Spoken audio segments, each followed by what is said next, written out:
very brightly colored and it's very loud, and it's fun for a while. We want to be free to do what we want to do. Muhammad Ali and Sonny Barger, the president of Hell's Angels. This is 1095. Hey, Stephan, good morning. Welcome to the podcast. How you doing? All right, Brother Matthew, I'm doing fine. Thanks for calling me up and putting me on the screen this morning. Yeah, cool. Well, it's Sunday morning, so we both have our excuses if we're rather slow. It's Sunday morning, and it's the middle of Songkran, right? So yeah, a very slow, very dull and sleepy Songkran. Indeed. Nobody's doing the regular Songkran thing around here this year. No, it's not been well, I'm in Pai, you're in Chiang Mai, but it's I haven't seen any water thrown around, which I can't say. I mean, I kind of miss those festivities, but it can be a bit crazy when you're like day 3 or 4 or 5 of being soaked in water. So absolutely, one day's enough for me, and that one day was a few years ago. So Songkran, whether they're throwing water or not, seems to go by pretty much unnoticed. I'm out here in the suburbs in Chiang Mai. Right off a highway, past a couple of villages, and so you kind of have to look pretty hard to see any of the festivities when they are going on. Indeed. Well, yeah. I mean, anyway, it's a weekend, and obviously good. I wanted to chat about, your work in the theatre. We've been introduced through Suman, who was on the podcast a few weeks ago, and we talked all about his work in acting, both in film and theatre. And you obviously founded and run the Gate Theatre, and you've been in Chiang Mai and Thailand for a long time, right? You've been here for, I mean, longer than the theatre's been founded, which has been a fair while. So I've been here for about 17 years. The theater is 15 years old this season. So it took me a couple of years to get my footing and get started. But, things happen progressively, slowly. They happen. And fortunately, they're still happening. And what got you into theatre? I mean, we chatted obviously very briefly before the podcast. So, we've probably spent 10 minutes chatting to each other. So this is very much an intro as well as a podcast. But originally from Chicago, if I remember right, or no, I was born in Gary, Indiana. Right. Okay.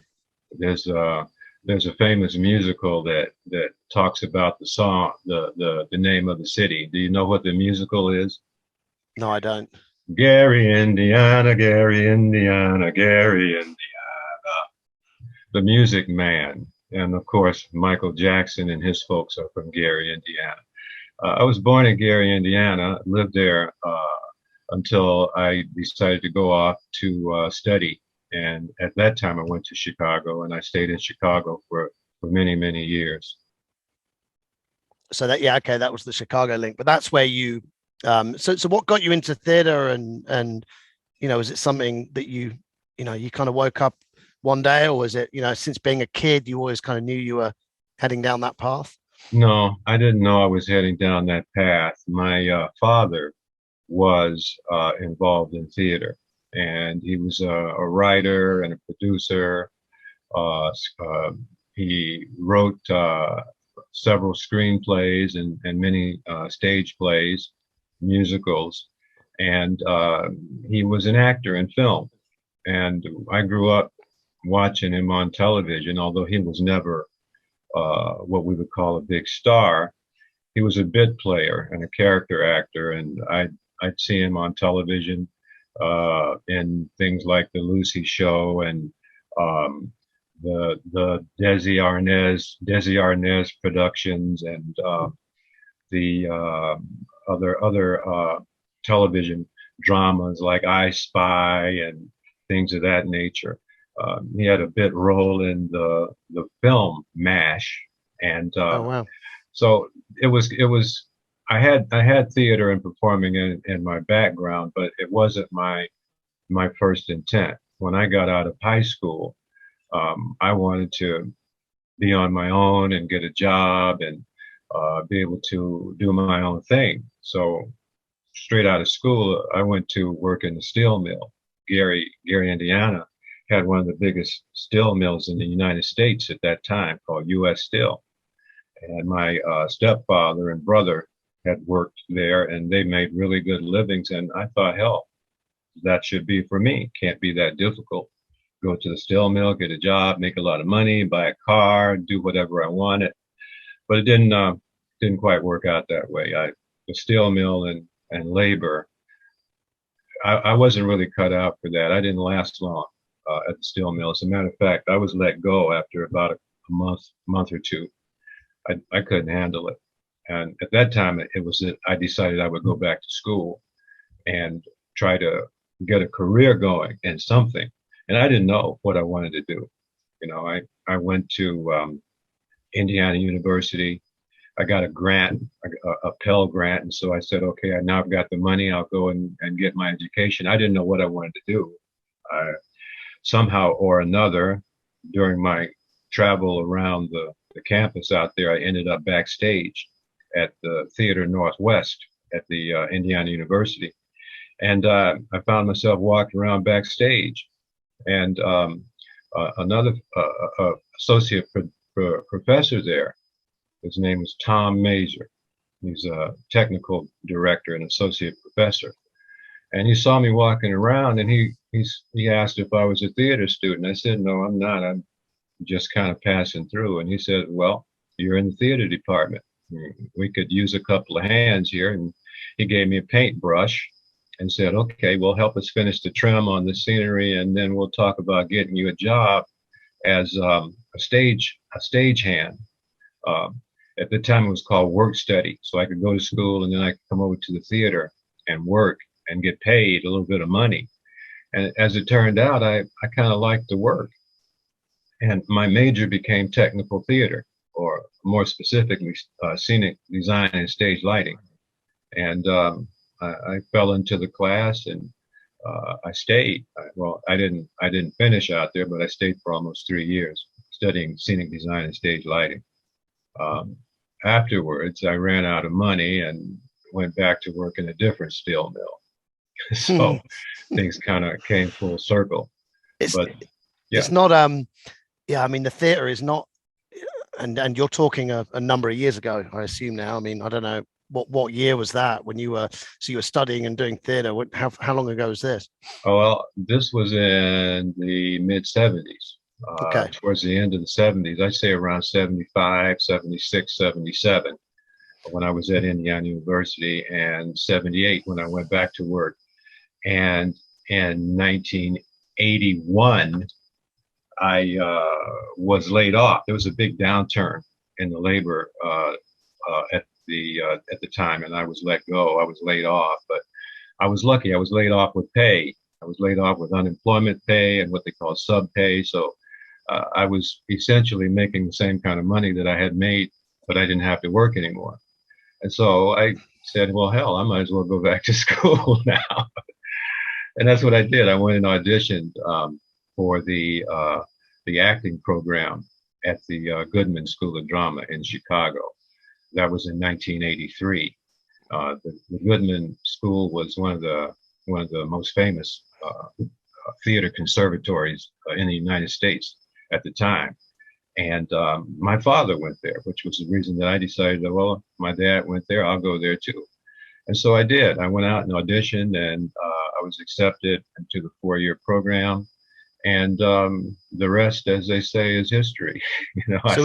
So was that specific theater acting training, or was it film and television, or does it not make any difference? Is it? Oh, there's a really big difference. This is stage acting. It's a stage acting program, but in your senior year, you do get some study on film acting, because they want you to be well-rounded enough to work on stage and screen if you so choose. Yeah. Yeah. And so I graduated from the Goodman, which is now part of DePaul University in Chicago. Still in the same place on the north side of Chicago, but it has grown tremendously since I was there. I wouldn't recognize the place if I were on campus today. Finished school. I and myself worked with a group called Stage Actors Ensemble of Chicago, my second theater company that I founded. Stage Actors Ensemble of Chicago, and we took a few shows on the road, traveling around Illinois and Indiana until we were able to raise enough money to build out a place up on the north side of Chicago. And that became my first theater, the Performance Loft on the north side of Chicago. And I produced and acted and directed with Stage Actors Ensemble for several years before I decided that I was going to do some traveling.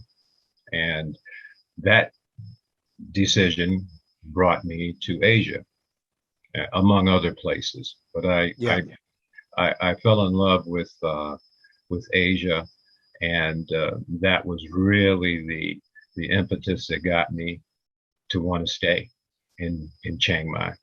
Yeah, and then obviously bringing the theatre with you effectively, so establishing a theatre of sorts here when it was something you were doing overseas. I imagine quite a different, maybe not process, but just different running theatre here, I'd imagine, than running theatre in Chicago.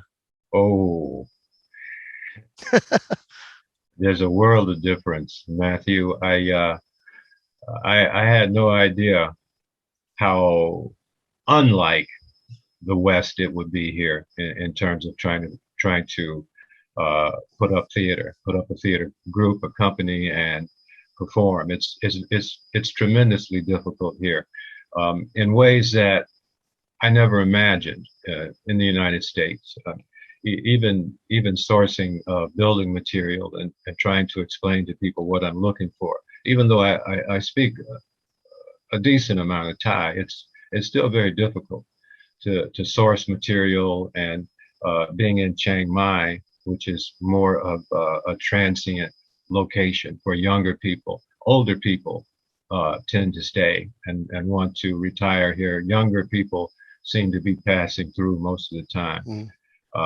Occasionally, I'm able to attract talent who are younger and who are going to be here for a while, but that usually means, okay, they've got a teaching job and they're going to be here for a couple of years and then they're going to be gone. So, keeping talent, finding new talent has always been a challenge. Many times I end up working with the same old folks all the time, over and over again. But fortunately for us, the chops improve over time. Well, I mean, it's been what did you say, 17 years? 16, I've been here for 17 years. Okay. The theater is 15 years old this season. So that's, I mean, obviously doing something right. In terms of those challenges, has it kind of got easier, got more difficult, or just, and I assume COVID, without going down the COVID story, I mean, that obviously is a whole other set of challenges. But over the years, has it, because I wonder things like the digital age and, what kind of youth are looking for. I mean, at the beginning of when you were doing this, that obviously we were still in the digital age, but it's very different now. I mean, the kind of Instagram age and, what people attracted to creatively, and it is very different. Have you found it's got more challenging? It's easier? Has the audience changed? Yeah. Well, they say the more you do something, the easier it becomes. And that's true in some cases. The routine is easier. For example, when I first started, we didn't have a standard place where we performed, and each production was a challenge in that way because, of course, we have to find a place to perform. And beyond that, the technical issues have always been a major concern. Because in my opinion, if you don't have the elements, then you're never going to be able to do effective theater. When I say elements, I'm speaking of production values, the lighting design and sound design, staging, and believe it or not, the audience, considerations for the audience. Are they going to be comfortable when they walk and sit down in the theater? Will there be air conditioning? Will we be able to control the environment? So that's a concern. Those things have become easier because over the years we've established ourselves, and we have a place. It's called the CAD Studio Theater, and it's in the oldest shopping mall here in Chiang Mai, which makes it very convenient because 2 or 3 other malls now attract most of the attention. So parking is never a concern. People can drive into the building and park and take an elevator up to the theater. The theater where we are comes with sound and lights, and the rest is pretty much up to me, whereas in the past, everything was up to me. So in those respects, it has gotten easier. But still, with the recent situation that the world has been involved in has hit us, and it's hit us pretty hard. We weren't able to do anything for the first year, and then the second year we were able to carry on with a contracted season. We did a couple of shows, and this year I expect to do the same thing. We won't do a full season, but we'll be able to pull off 2 or perhaps even 3 performances this year. So all in all, Matthew, I say that things have remained pretty much the same over the past 10 years or so.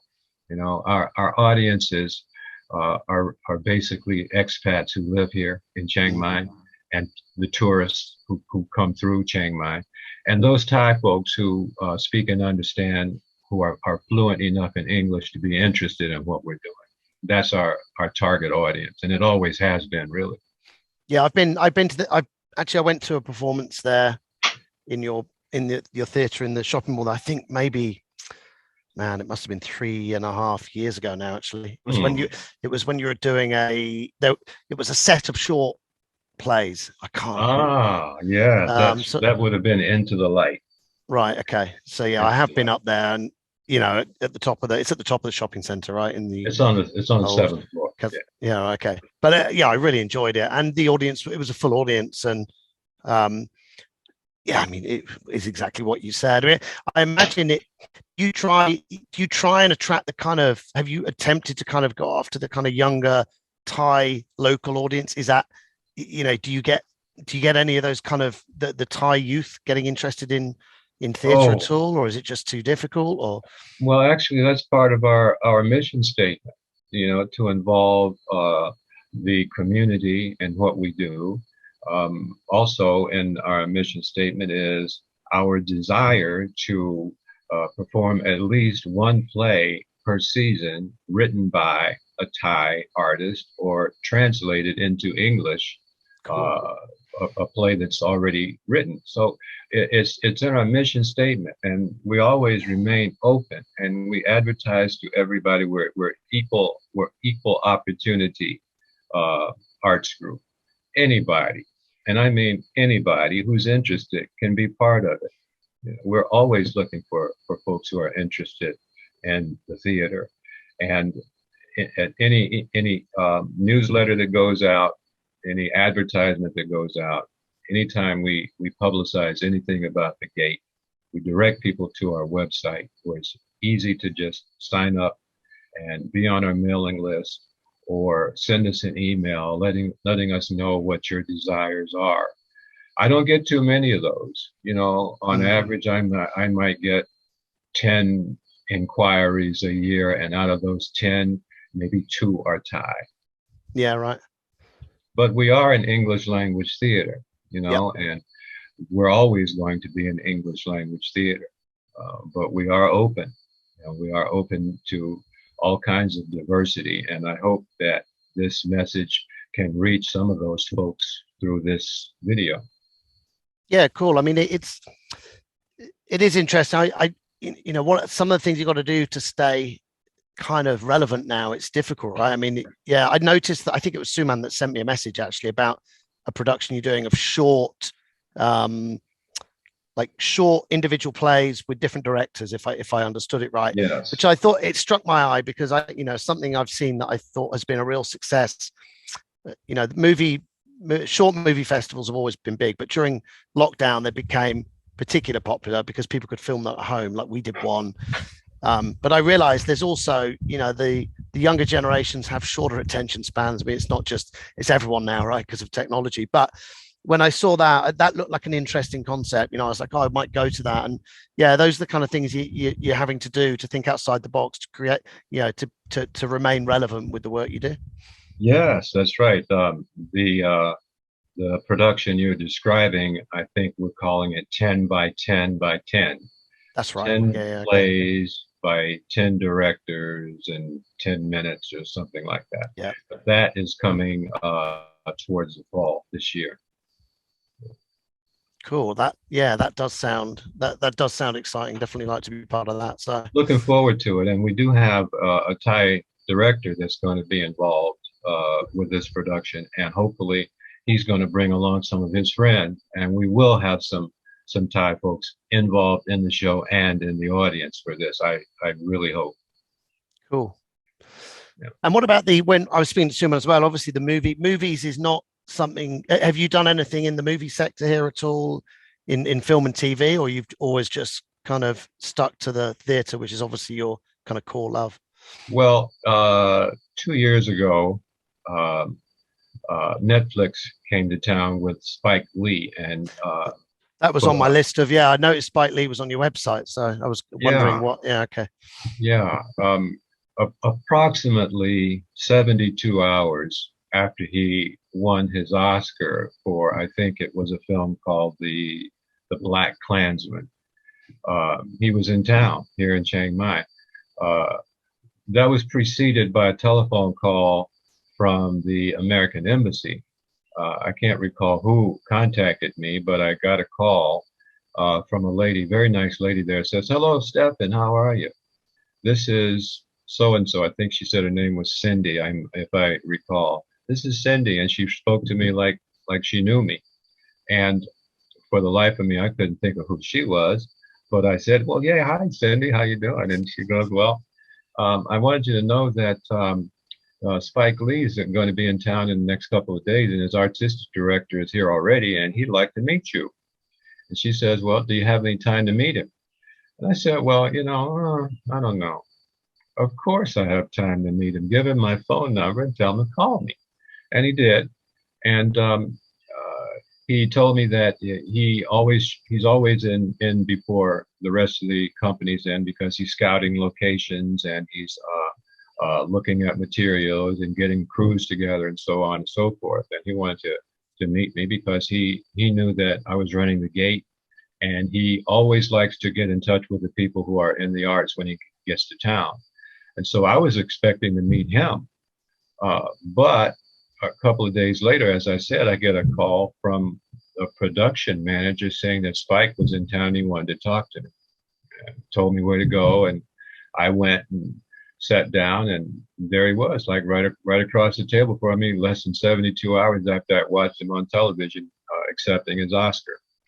And so we talked, and I became an assistant casting person on that show. And that lasted for 2 months.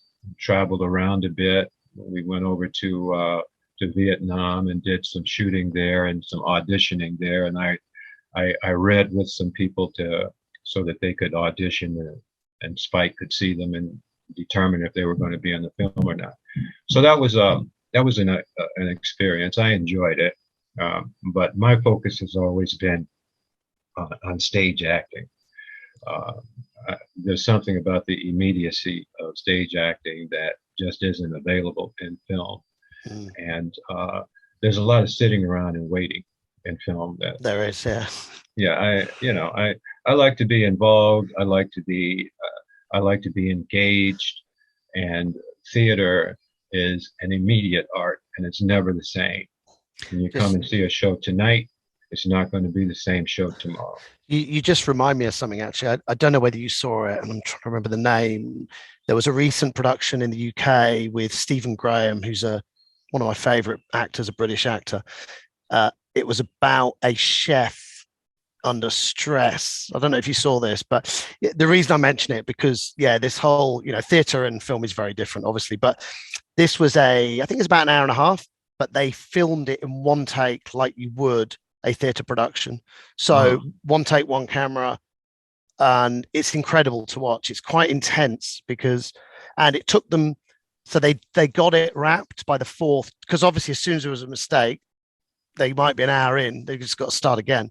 So it was all filmed within a restaurant, pretty much everything, maybe one scene outside. I think there's one scene in the alleyway, but it's incredible to watch if because if you appreciate theater and you understand the difference, which you would, between theater and film in terms of production, it really brought the two things quite close. I mean, it wasn't live, it was recorded, but fourth take, they got the whole film, one camera, like you would if you were doing a theater production. So people are effectively, very, I will send it to you after. The name has slipped me, but Please do. It's on Netflix recently, and it was very interesting. But the medium of it is such a different experience, right? I mean, I've been on sets where there is so much waiting around, and I think also though the live aspect of theatre is what really creates the life in it, because there is no making mistakes, or at least you make a mistake and that's part of the production, right? So I think that's part of the beauty. Or you turn that mistake into part of the production. But exactly. Yeah, I'm reminded of when you told me about the film version of the play. I'm reminded of a show that we did 2 seasons ago called 12 Angry Jurors, which was I saw filmed. parts of that online. I saw some clips. Well, they filmed the play in one take in a studio, and it was amazing. And you reminded me of that when you were telling me about this other piece that you saw that was filmed. So please send me that. I'd be interested to see that. I think that that is more appealing to me than watching a play on Zoom, or watching a play that's being taped and put up on video. It's to me it's very close to watching a bad sitcom when you have to watch theater on the screen. I know what you mean. It's called Boiling Point. I just looked it up. So it's called Boiling Point with Stephen Graham. But it's quite different. I've never seen anything quite like it. And actually it's quite intense to watch, but not just because of the way it's done, but also because of he's a stressed out head chef, of which, so I think just the material anyway. But very interesting concept though, I thought. So well, I've written it down, and I will look it up as soon as I have time to sit down and watch something on TV. I will check it out. Cool. So so for people wanting to learn, what's the next production actually, Stephan, at the Gate? Where are you guys up to now? And things have started. Are you back into kind of rehearsals and putting shows on again? Yes, we right now the next production will be a play called Shrapnel in the Heart, and it is a piece that has been derived from the Vietnam Veterans War Memorial, which is located in Washington, D.C. A lady went to the memorial, and she started to research a lot of the articles and mementos that were left at the wall, letters, notes, all kinds of things. And she got in touch with some of the folks who left these things there, and some of the folks who wrote these letters that were left there. And she talked to them, and through her communication with these people, she has written a book called Shrapnel in the Heart. Well, our director, Miss Claire Gordon, has taken that book, and she's devised a reader's theater presentation. It's reader's theater and some contrived, devised interrelationships with people in order to bring these stories to light so that people can really understand what these people went through, not just the soldiers who fought and died, but what their parents and loved ones went through as well. That's going to be on the Memorial weekend, the American Memorial Day weekend, which will be the 29th of May. So that's coming up fairly quickly. And after that, we've got a Pulitzer Prize winning play called The Gin Game. It's a 2-character play that will premiere in October. And going towards December, our main sponsors, which are the Babsicle organization and Lana Lawyers of Chiang Mai, would like us to present a show that has social justice themes. And we're still working on that, but we're looking at a play called Nuts, which was a very successful film 30 years ago that starred Barbara Streisand. So I think that's going to be another good show for us to end out the season. So we've got a lot going on. One other thing, I run a stage acting workshop once or twice a year. And at the end of the workshop, we put on a presentation, a performance. And that will be happening on the 7th of May at right here in Chiang Mai at a restaurant called Good Souls Restaurant. So that'll be interesting, and we hope to not only do a performance, but attract some new talent and some new interest in what we're doing. Cool. Well, I will in the notes I will share links to obviously the website, and if there's a particular link for that actors workshop, I can share that as well. So if people want to support the theatre, people locally, I mean, it is the best way to come to productions, I assume. Is that the and I mean, what's the biggest thing you need as a theatre company to keep going? What's the thing that really helps? Well, when you say the biggest thing we need, okay, I'll agree, that's an audience. Yeah. Beyond that is money. To be quite frank, it's money. Theaters generally cannot survive on ticket sales and refreshments alone. We depend on the goodness of our sponsors and supporters to help us survive here. So, if people would like to support us outside of being an audience, then donations can be made if you're here in Thailand to the Bangkok Bank. Our bank account and information I can give to you so that you can include. And if you're outside in the United States, our bank account in the United States, that information is available as well. We in the United States, we are established as what's called a 501c3 organization. Okay, so you're a US, so you're registered as a US non-profit. Okay. Yes, we are. Cool. We are.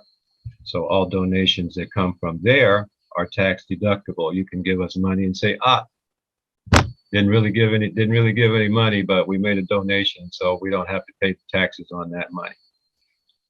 Cool. Well, I'll share all that out. And I mean, I've got through my professional network, there's some people actually on the US side that might be interested in the work you do. So great. I'll share this out there. So look, it's been great to meet, which this was really a meeting as much as a podcast. We've only, but we'll hopefully, meet for a coffee or whatever when next in Chiang Mai. And I look forward to coming to hopefully that end of May production if I'm in town. So with your production, so they're typically obviously all the working up to it and then the productions typically run for a weekend each time, do they? Yeah, we run Thursday through Sunday.